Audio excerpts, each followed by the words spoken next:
நீ எதுக்கும் பவானிக்கு கால் பண்ணி விஷயத்தை கன்வே பண்ணு. அவங்க ஏதாவது ஐடியா கொடுப்பாங்க. ம். ம்.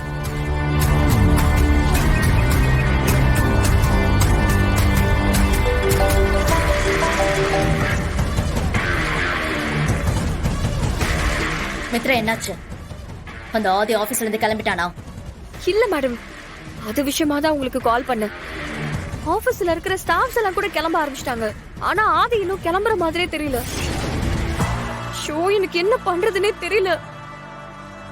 நான் ஏதாச்சும் கேட்க போய் ஆதிக்கு என் மேல ஏதாச்சும் டவுட் வந்துருமோன்னு எனக்கு ரொம்ப பயமா இருக்கு. புரியுது. இந்த விஷயத்தை நான் ஹேண்டில் பண்ணிக்கிறேன். அவட ஆபீஸ்ல இருந்து எப்படி வெளியில கொண்டு வரணும்னு எனக்கு தெரியும். ஆதி இன்னும் கொஞ்ச நேரத்துல ஆபீஸ்ல இருந்து கிளம்பிடுவான். அதுக்கப்புறம் நம்ம பிளான் படி நீ போய் அந்த வேலையை முடிச்சிடு. Okay madam. ஏதோ ஒரு விஷயத்துல மித்ரா டிஸ்டர்பா இருக்கா. அவளோட ஃபோக்கஸ் என்கிட்ட வரவே இல்ல. Something wrong. கண்டிப்பா ஆதியோட ரூம்ல அவ எதையோ தேடிட்டு இருக்கா. என்னவா இருக்கும்? பேசாம சர்வர் ரூமுக்கு போய் சிசிடிவியை செக் பண்ணி பாத்திரலாமா? ஆமா, ஆதியோட ரூம்ல மித்ரா என்ன பண்ணிட்டு இருந்தான்னு சிசிடிவியை பார்த்தா தெரிஞ்சிடும். மித்ராவும் சுதாகரும் சேர்ந்து என்ன ஃப்ராடு வேலை பாக்குறாங்கன்னு ஒரு க்ளூ கிடைக்கும். அதான் கரெக்ட்.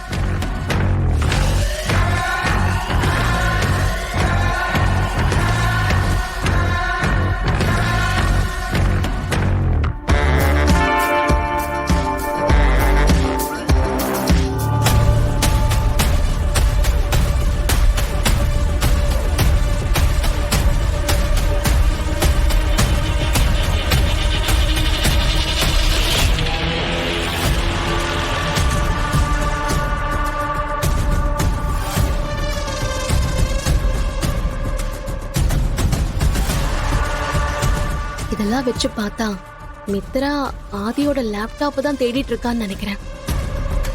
அந்த லேப்டாப்ல என்ன இருக்கு? அந்த லேப்டாப்ல அப்படி என்ன தேடிட்டு இருப்பா? கண்டுபிடிக்கணும்.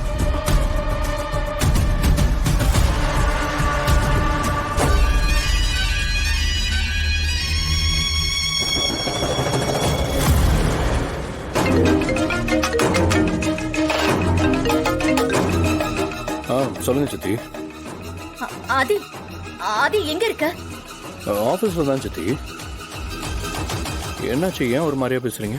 ஆதி, உங்க சித்தப்பாவுக்கு திடீர்னு ஹார்ட் அட்டாக் வந்து ஹாஸ்பிட்டல் அட்மிட் பண்ணிருக்கோம். ஆதி